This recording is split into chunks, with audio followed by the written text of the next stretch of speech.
Thank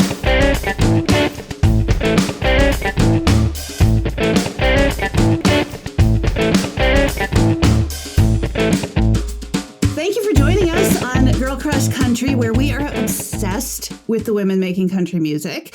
I'm Jess Wright, and this week we are talking to rising country star Casey Johns. Hey, girl. What's up, girl? How I'm you so doing? glad you're here. Dude, thanks for having me. Yeah, absolutely. Now, for people just discovering you, I followed you for a little while because of my previous job. But for people just discovering you, I know you're from the Memphis area. You're from the Mississippi side. Mm-hmm. I lived down there for a little bit. Oh, you did? I did. I always laughed because people called it the border, the state line. They called it the border. Yeah. But when I was there, I worked at a radio station called The Rebel.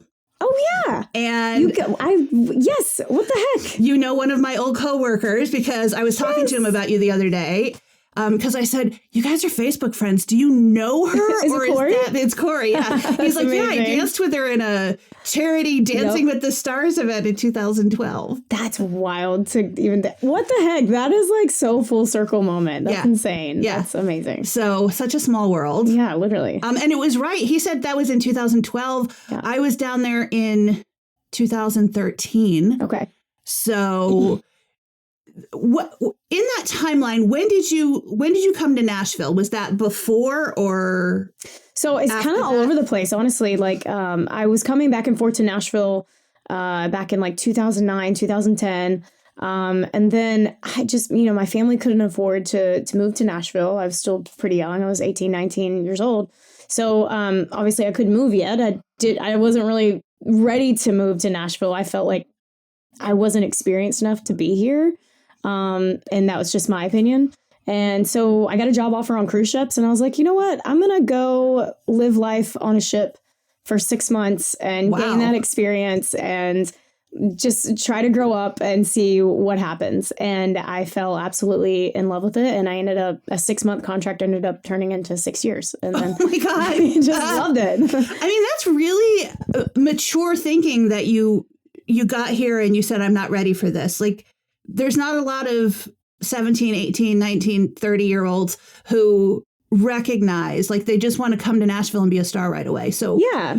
Well, I mean, a lot of that had to do with, like, people were telling me, like, who do you want to be as an artist? And to be completely honest, I had no clue. I was like 18, 19 years old. I'm like, I don't know. I just want to be on stage and I just want to perform because that's where, I've grown up my entire life on a stage. And so that's where I wanted to be. But I had no clue who I was as an artist, what type of music I was wanting to put out there. And so I went on a cruise ship. I sang at Dollywood for a season, which is crazy. That. Yeah. You were in the Coat of Many Colors? Yes. The Coat of Many Colors, the Christmas special that she had on. You could still find it on YouTube, but we're singing in a tree. We'll be doing that. We'll be looking for that later. Yeah. And then I finally moved to Nashville in 2017 and I just, I played on Broadway for a while and still tried to figure out what I wanted to do as an artist. And then it finally just clicked with me, man. I love blues music. I grew up in Memphis. I love country music and rock and roll just runs through my veins. So I started writing just country rock and roll music and that finally found my foots in this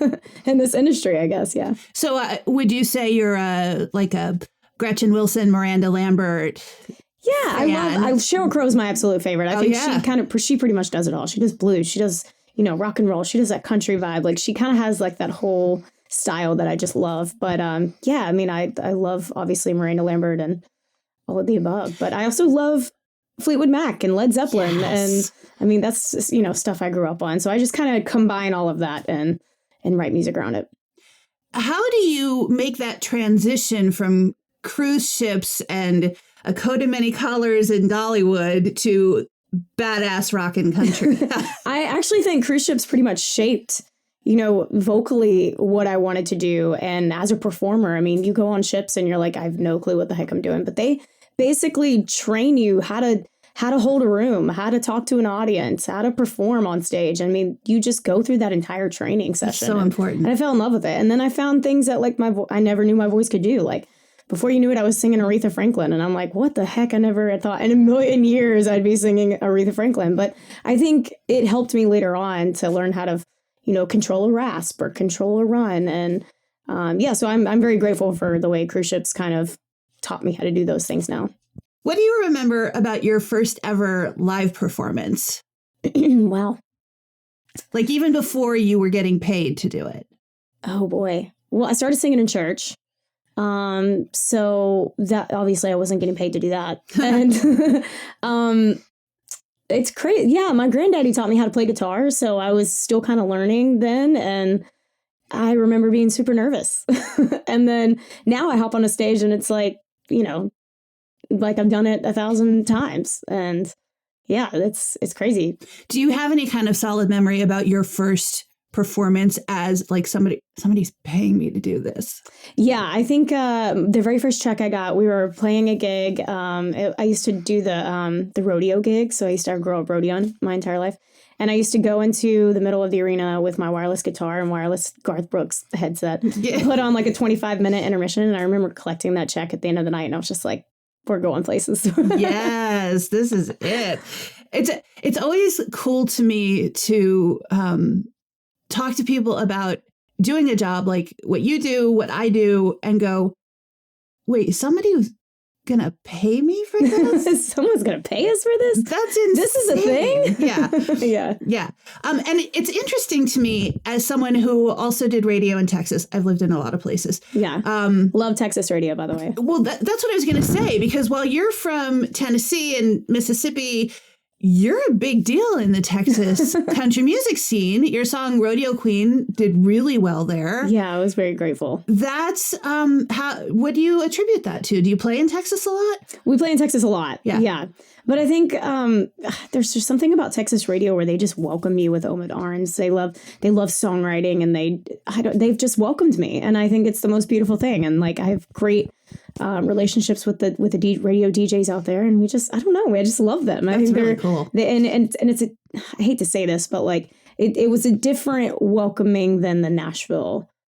It's a different world. It's a different world. Yeah. I mean, that's really why the outlaw movement started. Yeah, totally. So would you consider yourself part of the outlaw movement? Totally. Yeah. Yeah. Because the Nashville machine is its own thing. I'm not saying it's good or bad. Yeah. Because what the music that is made in Nashville, people enjoy. Absolutely. But the music that is made in Texas or that is played in Texas that's a different world. Yeah, totally. They're both country music. They're both good music. Yeah, absolutely.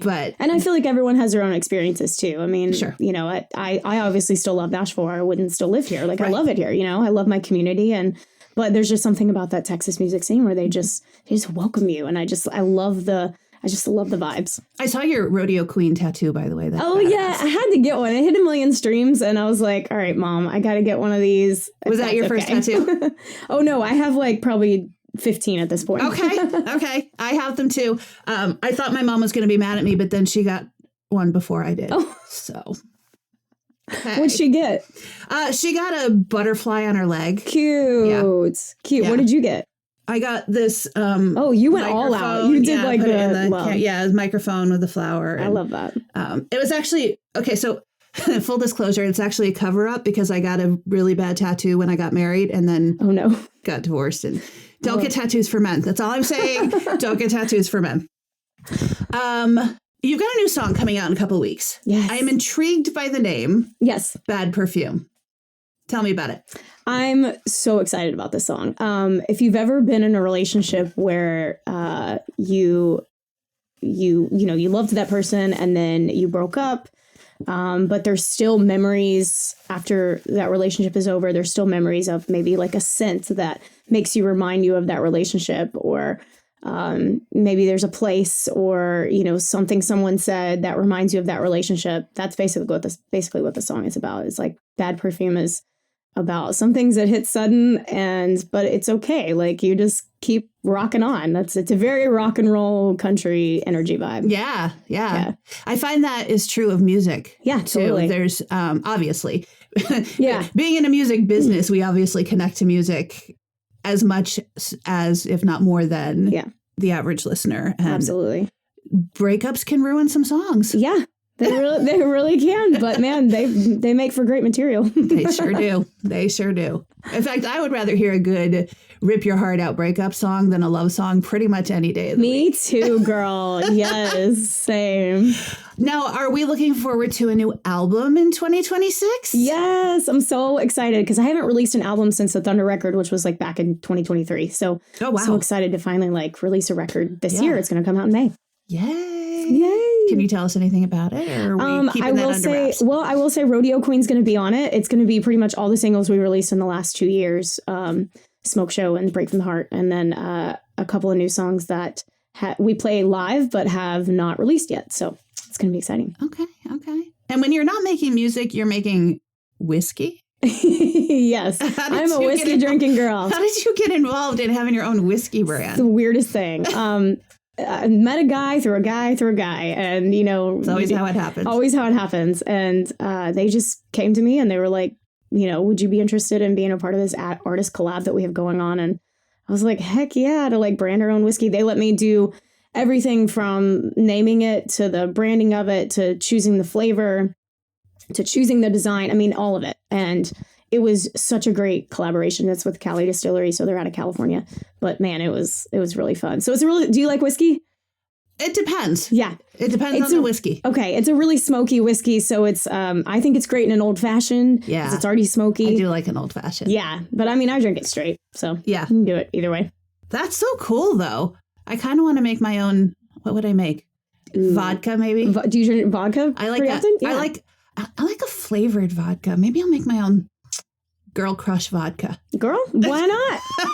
Why not? I would drink that. So when you're not making music and drinking whiskey, or even while you are drinking whiskey and making music, I guess, what do you do? What do you do with your downtime? Do you have any fun hobbies? What do you spend your time doing? I mean, I spend a lot of time outdoors. I love being outside. I love being by the water.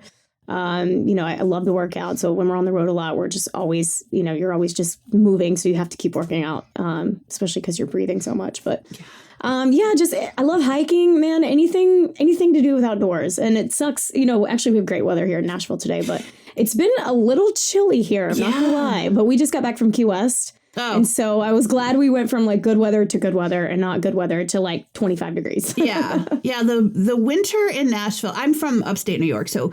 Oh, so you're really used to it. Winter. I mean, I've been in Nashville for 13 years, but so I think I've adjusted. Like my body is no longer willing to accept that kind of weather. Yes. But I still find it adorable when we get like real winter weather here. Yeah. And everybody was like, we freak out. I mean, everything closes down. Yeah. It's like everything no one's closes leaving the down house before anything has happened. Like Kroger is like, no, go home. It might flurry tomorrow. Like, schools are closed down. Like no one's leaving the house. Yeah.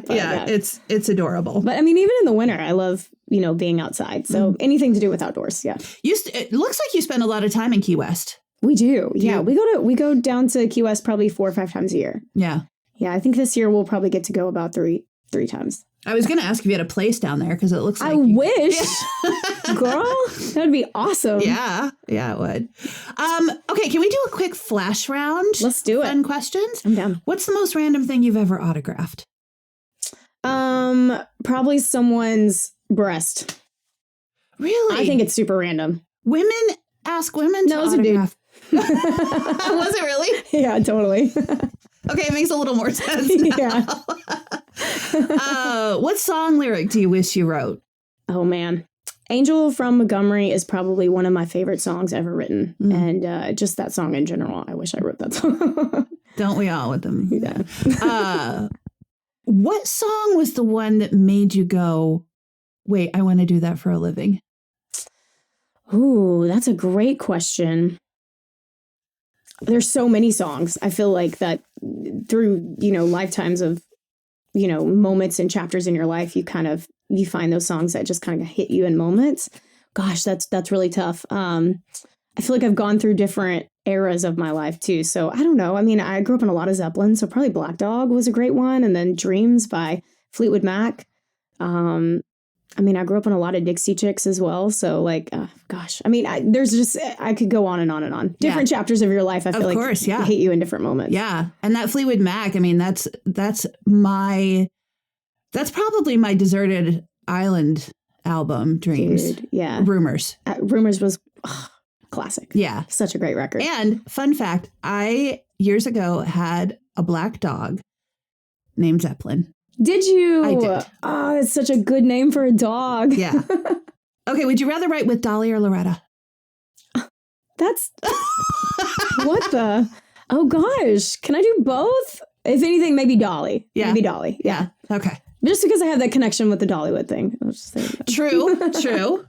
I had Reese Palmer, and she said Loretta because she's the queen of petty. And I was like, well, I love that answer too. Love that. Love that. But there's no wrong answer to that question. No, that's a hard one. Yeah, I know. All right. Y'all listen to Bad Perfume when it comes out February 6th, and keep an eye on Casey's socials for updates on that album and shows near you. Casey Johns, thank you for coming to Girl Crush Country. Girl, thank you so much for having me. I had such a good time. We had such a good time having you here. Y'all don't forget to subscribe at girlcrushcountry.com and on YouTube, and follow us on all the socials at Girl Crush Country.